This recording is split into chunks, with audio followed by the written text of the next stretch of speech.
So the morning after we got the breath alcohol meter, I said to Danny, here, just blow. Let's see what it is. And he blew into it, and he blew a .21. And I said, well, it's broken, obviously. Give it to me. And I blew, and it was 0. And I said, well, maybe I reset it. Here, blow again. And he blew a second time, and it came up as .21. And then I realized he's waking up with a blood alcohol 3 times the legal limit. That's his baseline. How high can this possibly go? I called my cousins and I told them, and they said, get to a gastroenterologist right away. So we called his pulmonologist and we told him, this is what we think is going on. And he made some phone calls and he got us an emergency appointment with a gastroenterologist at a hospital in New Jersey. And they did what's called a rapid admit. You go to the hospital, they put you in a private room, and you basically do a high carb challenge under supervision. All of our bags were checked because you couldn't bring anything into the room that would sabotage the test. And I wasn't allowed to leave or bring anything in, and we weren't allowed to have visitors. And none of the doctors or nurses knew what to do. So I had the case study, and I was basically ensuring them, I know what to do, right? You take a baseline blood draw, and then he eats carbohydrates because he's a diabetic. You can't give him the glucose drink. And, let's see what happens. That's what we did. So they did a baseline blood draw. They started this test after they got his blood alcohol down to 0. And by then it was 10 o'clock at night. The kitchen was closed. And they asked, what do we do now? And I said, well, it's a high carb challenge. I don't know. Give him a piece of cake. And they said, so we had to buy snacks out of the hospital vending machine in order to continue the test.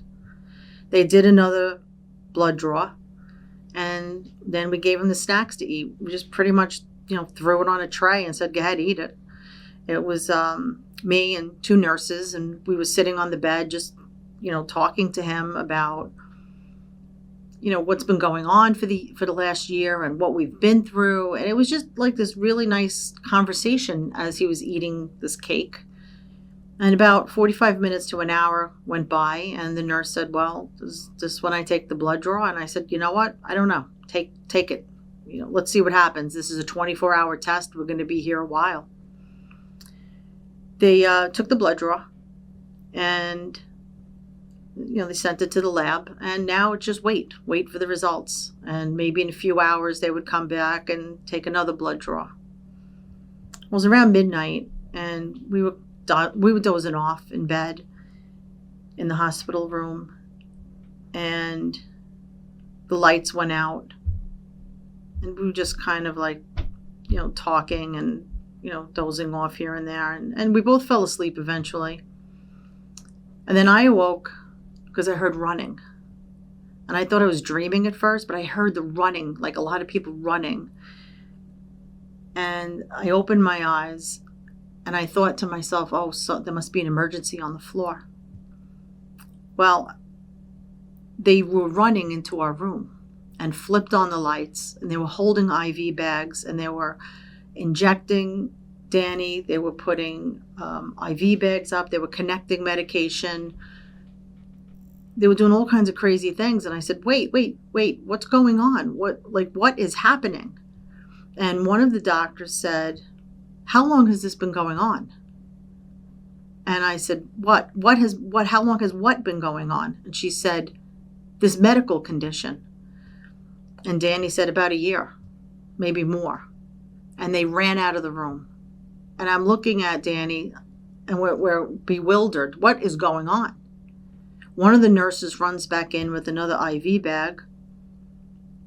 And she said, you guys have everyone freaked out. I said, why?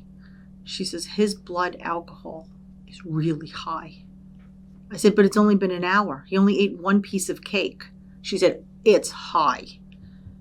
She said, this is really bad. I said, okay. And, I looked at Danny and I said, I think we got a diagnosis. And it was such a relief because all these months trying to figure out what was wrong, and we have an answer.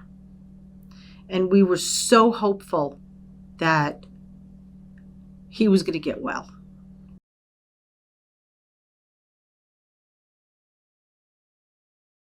For more information, case studies, and to make a donation, go to www.autobrewery.info.